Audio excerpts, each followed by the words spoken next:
नमस्कार दोस्तों, मैं आचार्य वसुधा आप सभी का हार्दिक अभिनंदन करती हूँ आपके अपने YouTube चैनल पर।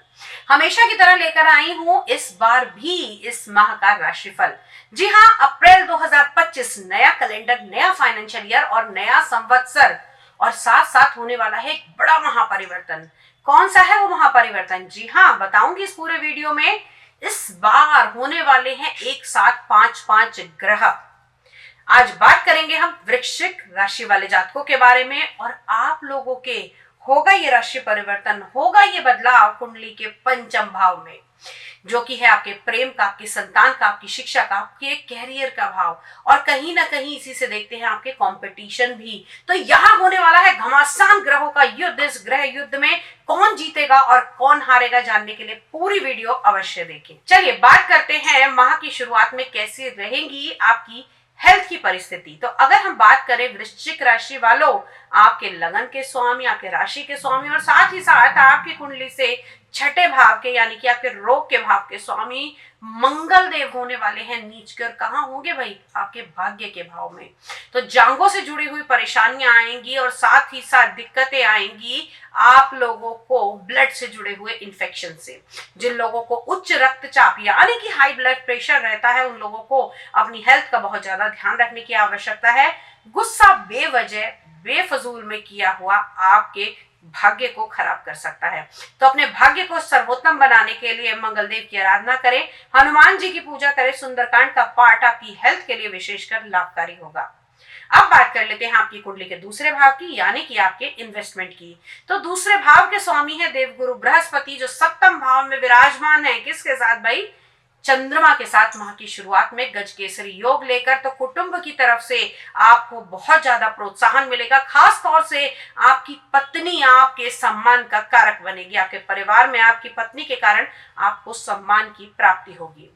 पार्टनरशिप से जुड़े हुए लोगों को इस समय इन्वेस्टमेंट करनी चाहिए, आपके लिए बहुत शुभ समय है। ये एक महीना जब तक देवगुरु बृहस्पति राशि परिवर्तन अगले महीने मई में करने वाले हैं नहीं करते, तब तक के लिए आप इन्वेस्टमेंट कर सकते हैं और बहुत ही बेटर इन्वेस्टमेंट कर सकते हैं।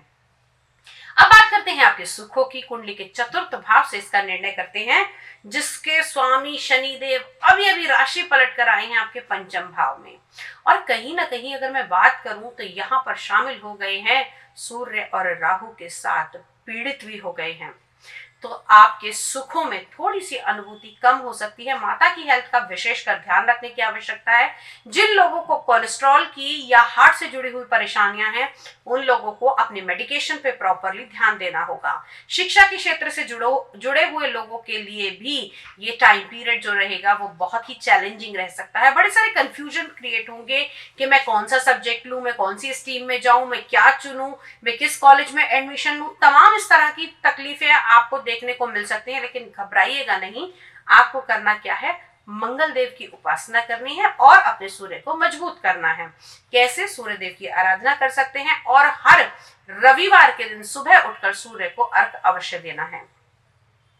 अब इसी से बात कर लेते हैं आपकी संतान की। तो ग्रह युद्ध में जब एक घर के अंदर ये 5 ग्रह होंगे, सूर्य, चंद्रमा, राहु, शनि, शुक्र और बुध। अब दोस्तों एक चीज देखने वाली है कि यहाँ पर देवगुरु बृहस्पति जो है वो आपको काफी हद तक रिलीफ दिलाते हुए दिखाई देंगे, क्योंकि बृहस्पति आपकी कुंडली में पंचम भाव के स्वामी है, जो कि सप्तम भाव में अभी विराजमान है। अब बात कर लेते हैं आप लोगों के पारिवारिक संबंधों के बारे में यानी कि आपके दाम्पत्य जीवन के बारे में। तो जीवन आपका खुशनुमा रहने वाला है। जिनके जीवन में कुछ उथल पुथल भी चल रही थी या फिर कोई केस चल रहा था, आपस में अनबन चल रही थी, एक दूसरे से बन नहीं रही थी, या आप एक दूसरे को अपने काम के कारण समय नहीं दे पा रहे थे, तो ये आने वाला 1.5 महीना आपके लिए बहुत ही फ्रूटफुल रहने वाला है। इसमें आप अपने पार्टनर के साथ अच्छा टाइम व्यतीत करेंगे, टाइम स्पेंड करेंगे और साथ ही साथ आपके पार्टनर के ऊपर और आपके पार्टनर को आपके ऊपर एक अच्छा खासा, जिसे कहते हैं, सम्मान, और यही आपका पार्टनर आपके ऊपर बहुत ज्यादा इस समय विश्वास करेगा और साथ ही साथ आपके ऊपर डिपेंड रहेगा। उसको ऐसा लगेगा कि मेरे जीवन को अगर कोई व्यक्ति संभाल सकता है तो वो आप है। तो इस सुनहरे मौके को बिल्कुल न जाने दें। अब बात करते हैं आपके भाग्य के भाव के बारे में। जहां मंगल नीच के होकर विराजमान है दोस्तों, ये परिस्थिति थोड़ी सी खराब हो सकती है, खास तौर से उन लोगों के लिए जो किसी प्रकार का स्पोर्ट्स से जुड़ा हुआ काम करते हैं, बिल्डिंग मटेरियल का काम करते हैं, या फिर मैं कहूं कि भूमि खनन, रेत, बदरपुर और साथ ही साथ ईंटों का काम करते हैं। तो आपके लिए ये जो 1 महीना जाएगा ये बहुत ज्यादा क्रिटिकल हो सकता है। किसी भी प्रकार के काम को, बड़े काम को करने से पहले किसी से सलाह अवश्य लें और साथ ही साथ कोशिश कीजिएगा कि हनुमान जी के मंदिर में जाकर आपको छोटे बच्चों को प्रसाद अवश्य बांटना है, मीठा अवश्य बांटना है। इस माह में जो आपको विशेषकर चीज का ध्यान रखना है वो ध्यान रखना है कि किसी को भी पैसे आपने उधार पर नहीं देने हैं, क्योंकि पैसा वापसी आने की संभावनाएं कम रहेंगी। केतु 11वें भाव में कहीं ना कहीं आपके लाभ को कम करेगा, आपके जो आपको एक्सपेक्टेशन है, जो आपकी इच्छाओं की पूर्ति होनी है, उसको थोड़ा सा परेशान कर सकता है। तो इस टाइम पीरियड में दुर्गा सप्तशती का पाठ आपके लिए बहुत लाभकारी रहेगा। लकी कलर आप लोगों के लिए रहने वाला है इस माह में ब्लड रेड कलर, और लकी नंबर आपके लिए रहेगा नंबर 3। आज के वीडियो में इतना ही, अगले वीडियो में फिर से मुलाकात करेंगे, तब तक के लिए जय मां भगवती।